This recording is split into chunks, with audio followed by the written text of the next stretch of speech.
Discover the roadmap to personal and professional excellence with The 7 Habits of Highly Effective People by Stephen R. Covey. This groundbreaking book offers a comprehensive guide to navigating life's challenges and achieving success on your own terms. Covey's timeless principles delve into the core habits that distinguish highly effective individuals from the rest. From prioritizing your time and energy to fostering meaningful relationships, Covey's insights provide actionable steps for personal transformation. Whether you're seeking to enhance your leadership skills, improve productivity, or cultivate a balanced life, this book offers practical wisdom that stands the test of time. Join the millions who have been inspired by Covey's teachings and unlock your full potential today. In order to succeed, we must cultivate habits aligned with good principles. Imagine you're visiting a foreign city for the first time. The streets are unfamiliar and the signs are in a language you don't understand. How will you find your way around? And how will you reach your destination? If you ask a stranger on the street, you may receive a few tips like, turn right or take this bus. And sure, these may help in the short term, but eventually you'll end up lost again. A more effective strategy would be to find a map, right? With an accurate picture of the world around you, you can find your own way, again and again. Well, navigating life is similar. While certain small actions can be useful, it's far more valuable to grasp a few fixed and guiding principles and make a habit of following them. When author Stephen Covey looked back at 200 years of self-help advice, he observed an interesting pattern. He found that most advice that is given followed one of two paradigms. The first is the personality ethic. This paradigm argues that success comes from learning a series of tricks and techniques. It says that if you talk the right way or complete the right tasks, you'll achieve your goals. This advice is attractive, but it often leads to rather superficial changes that don't make a fundamental difference. The second paradigm is different. It's based on the character ethic. This approach argues that there are underlying principles to success. These principles aren't specific to any one situation. They're deep, unchanging truths about the world. If we align our inner character with these rules, we'll achieve lasting results. So how does this paradigm work in practice? Well, let's say you want a happier marriage. The personality ethic would tell you to adopt a new communication style or take a certain kind of vacation. In contrast, the character ethic encourages you to work on yourself. It says you must become the kind of person who has a good marriage by cultivating a character based on principles like fairness, empathy, and trust. Of course, this is easier said than done. If you want to develop an inner character based on good principles, then you need to change the way you consistently perceive and approach the world around you. In short, making changes based on the character paradigm requires that you cultivate good habits. Take proactive control of your response to the world. Here's a simple question that has vexed scientists, philosophers, and everyday people for millennia. What makes you you? Some argue that it's all about genetics, that human evolution and our very DNA dictate our lives. Others point to our parents. They say that it's who raised us and how we were raised that matter most. Still others insist it's our environment and immediate circumstances that reign supreme. The truth is, none of these answers is sufficient. They're all too deterministic. That is, they say our lives are at the mercy of outside influences. But highly effective people make a habit of approaching the world in a different way. They realize that while we can't control everything, we can control ourselves, which brings us to our first habit. One of the crucial differences between humans and other animals is our capacity for self-awareness. Animals are largely beholden to external stimuli.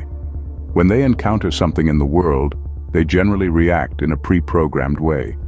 In contrast, humans can pause, reflect, and decide how to respond. When you're proactive, you have the freedom to choose how to engage with the world around you and the opportunity to determine your own destiny. For instance, you can let unexpected rain ruin your picnic plans, or you can proactively focus on the positives.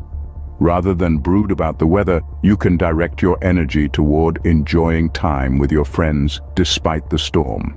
This works even under the most dire circumstances. Consider the famed psychiatrist Viktor Frankl. He spent World War II locked in a concentration camp. While his tormentors determined all his external conditions, he realized he was still in command of his responses. Rather than lose hope, he spent each day imagining a better future in which he would be able to teach students how he survived the horror. This proactive response gave him the strength to pull through and fueled his later career as an educator. With practice, you too can foster the power to actively shape your response to any given hardship. When you encounter an obstacle at work or in your personal life, take extra care to consider your course of action. Don't immediately succumb to your initial instincts. Instead, step back, consider the root causes of the problem, and then focus your energy on what you can actually influence positively. Begin every task with a desired outcome. Let's begin with a slightly morbid mental exercise. Imagine that it's 3 years in the future, and sadly enough, you've passed away. Yes, it's tragedy. But now, all your friends, family, and colleagues have gathered for your funeral. Each person takes turns stepping to the podium and delivering a eulogy. What do you want them to say about you? Sure, this is tough to think about, but it's also instructive.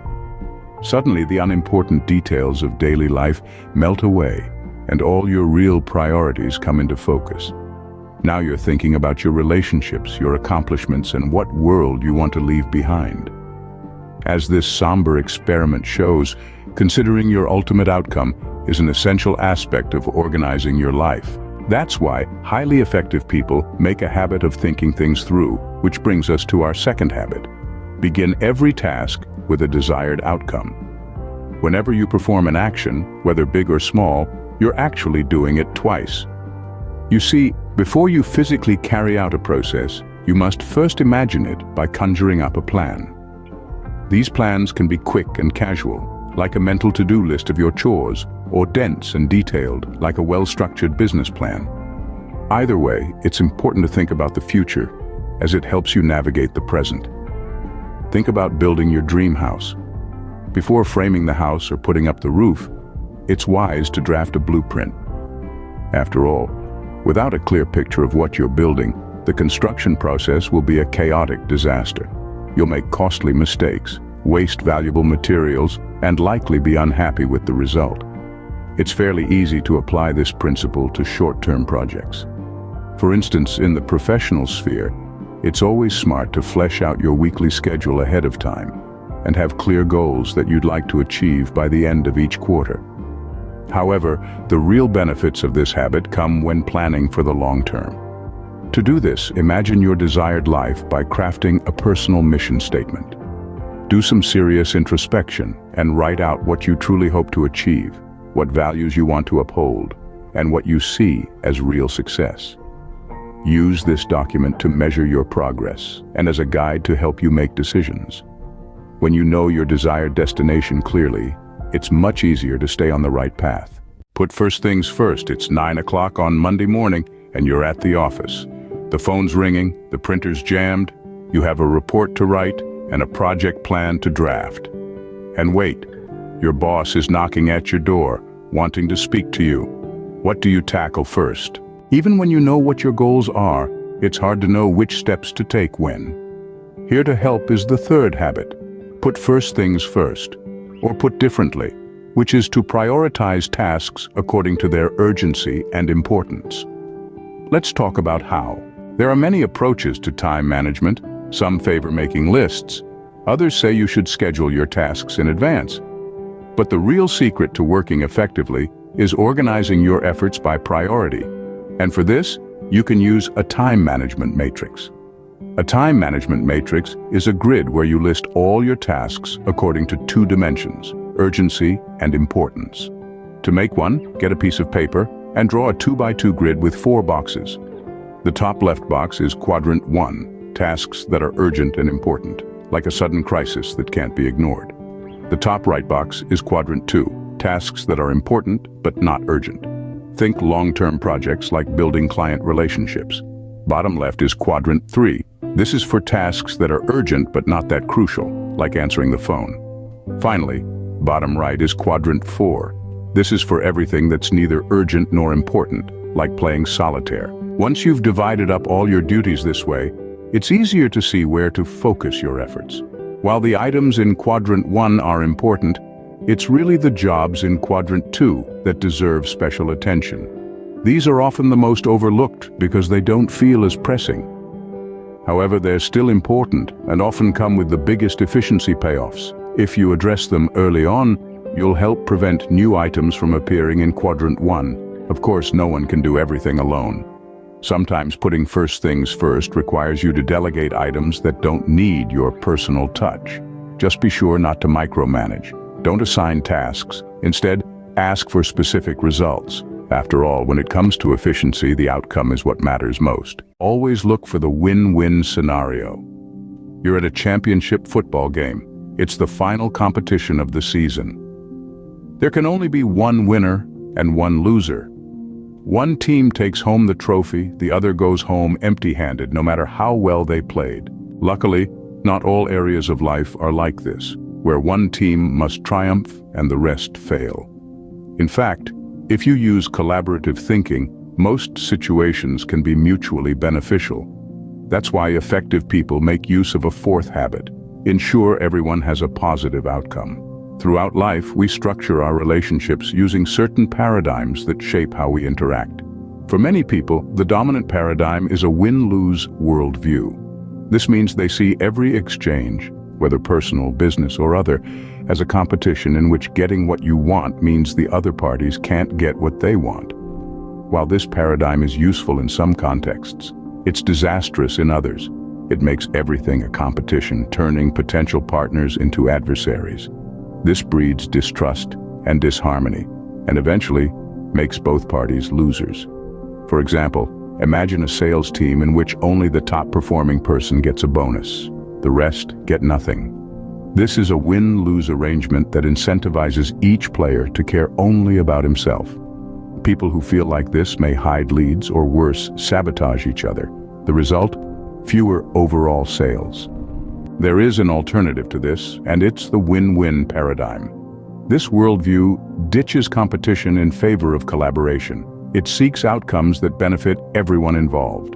For that sales team, this could mean giving out bonuses only when everyone reaches individual sales goals. That way, one salesperson's win is also a win for everyone else.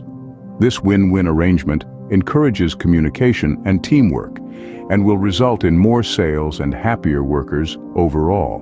What's the best way to ensure you're always looking for the win-win? Adopt an abundance mentality.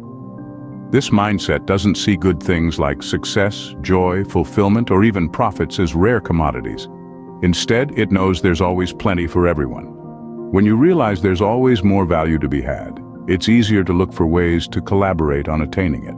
With a win-win mentality, your biggest victories come when you see that you're all playing on the same team. Build stronger relationships by truly understanding others. Words are blurry, you're always squinting, and you can't pick out a friend from 10 steps away. It's time to visit the optometrist. Now, you know how these trips usually go. You read letters off a chart as the doctor tries out different lenses. Eventually, you find the exact lens for you. But what if the doctor took a different approach? What if, instead of testing your eyes, she simply gave you her glasses, said, "These worked for me," and left it at that? Well, your vision would still be blurry, and you'd probably find a new optometrist. It sounds absurd, but when it comes to communication, many people act like that doctor. They offer solutions before actually understanding the problem. Highly effective people take a different approach. With a fifth habit, they listen before they talk. Good communication is at the heart of any meaningful relationship. Unfortunately, most people only hone their speaking skills. That is, they seek to be understood. However, that's just half the picture. To really cultivate personal connections, you must also understand. And to truly understand someone, you must learn to listen. Of course, listening means more than simply hearing. It means actually grasping another person's thoughts and feelings on a meaningful level. The best way to do this is by practicing empathetic listening. This form of listening requires you to tune into someone's frame of reference, both intellectually and emotionally. It means hearing that person's words, but also uncovering the deeper sentiments behind them. One way to do this is to hold off on offering advice until you clearly comprehend what someone is trying to communicate. So instead of replying to an anecdote with a story of your own, try identifying the feeling the other person is trying to articulate. This is called reflecting, and can be as simple as saying, "That sounds frustrating," or "You feel this is important." This keeps the conversation centered on the person you want to understand. Still, this isn't a shortcut or trick. For empathetic listening to work, you must have a sincere interest in other people. It takes time, effort, and practice to do correctly. But if you try it, people will notice and appreciate your attention. In fact, they'll often reciprocate with empathy and respect of their own. Over time, your relationships will become more open, satisfying, and meaningful. Create powerful synergy by fostering the open exchange of ideas. Let's take a walk through the rainforest. It's teeming with life and beauty. What makes this place so vibrant and lush? Is it the birds in the trees, the ants on the ground? Maybe it's the sunlight streaming through the canopy overhead. No, we can't give credit to just one element. Really, these things are all interconnected. It's life's complex web of interactions that allows such ecosystems to emerge and thrive. In nature and human relations, the whole is often greater than the sum of its parts. We call this phenomenon synergy, and highly effective people are always open to unlocking its potential and implementing this sixth habit, creating powerful synergies by fostering the open exchange of ideas. Synergy can be hard to define, but put most simply, it is the creative force that emerges when different people are brought together in harmony. You see, every person is different, and each individual comes with a set of strengths and weaknesses. So when groups work together, they can actually reinforce each other's positive attributes while mitigating their negative ones. In the end, a better whole is born. This can occur in almost any context. For instance, imagine a classroom in which students are empowered to interact and exchange ideas freely. What will happen? Well, some students will ask provocative questions, others will give informative answers, and still others will elevate the discussion with intimate personal insights. In the end, you may stray from the lesson plan, but everyone will learn more. The way to encourage synergistic energy is to create an environment in which everyone feels safe and respected. This requires drawing on other habits like win-win thinking and empathetic listening. When these habits are put into practice, people will be more likely to share ideas, build on each other's contributions, and value the different skills brought by others. It worked for David Lilienthal. When he ran the Atomic Energy Commission in the United States after World War II, he put together a group of highly capable people. Yet, each expert had his own strong opinions that sometimes clashed with others. So Lilienthal scheduled weeks of group meetings so each team member could share his hopes, fears, and reasons for the program. These open discussions created an atmosphere of trust and understanding. In the end, the Commission developed an immensely creative and productive culture. Like a rich ecology of interconnected species, the most productive groups are ones where the members connect and nourish each other, where you let synergy bloom. Make the time to take care of yourself. Picture yourself as an industrious lumberjack. Every day you head into the forest to start felling trees. The first few are easy, whack, whack, whack, and down it comes. However, over time, you notice a disturbing pattern. Each tree is taking more chops to bring down. By the end of the week, toppling a single trunk takes all afternoon. What's gone wrong? It's a simple mistake. While you've been hard at work, you've forgotten to take care of your tools. Your trusty axe, once sleek and sharp, is now dull and useless. As this parable shows, even the most driven and dedicated workers will eventually burn out if they don't take breaks. For this reason, the seventh and final habit of highly effective people is all about rest and renewal. Make the time to take care of yourself. As you strive to achieve your ambitions, it's easy to get so caught up in outward action that you neglect to nurture your own well-being. Of course, this is a dangerous oversight because without a well-maintained body, mind, and spirit, all your other effective habits will start to suffer. So it's crucial to allocate time and energy to renewing yourself continually in 4 different dimensions. The first is the physical dimension. This means taking care of your body with regular exercise, proper nutrition, and plenty of restful sleep. Developing these healthy habits will give you the endurance to keep operating over the long term. The second dimension is spiritual. Renewing this dimension is all about getting in touch with yourself, your values, and the beauty in the world around you. Each day, take a few moments for quiet contemplation, prayer, or mindful meditation. You'll find such practices keep you centered and ready to handle adversity. The third dimension is mental. Just like your body, your brain needs regular workouts. Stay sharp by always learning something new. Practice new skills, read new books, or try picking up a foreign language. These hobbies enrich your life and keep you engaged with the world around you. The fourth and final dimension involves the social and emotional aspects of your life. Pursuing efficiency doesn't mean you have to sacrifice your social life. Just the opposite, in fact. It's crucial to nourish both your personal and professional relationships. Check in regularly with loved ones, chat with colleagues, and play with your children. If you make a commitment to renew each of these dimensions, you'll continually reap the rewards. With this habit firmly in place, you'll always be ready to act as an effective person.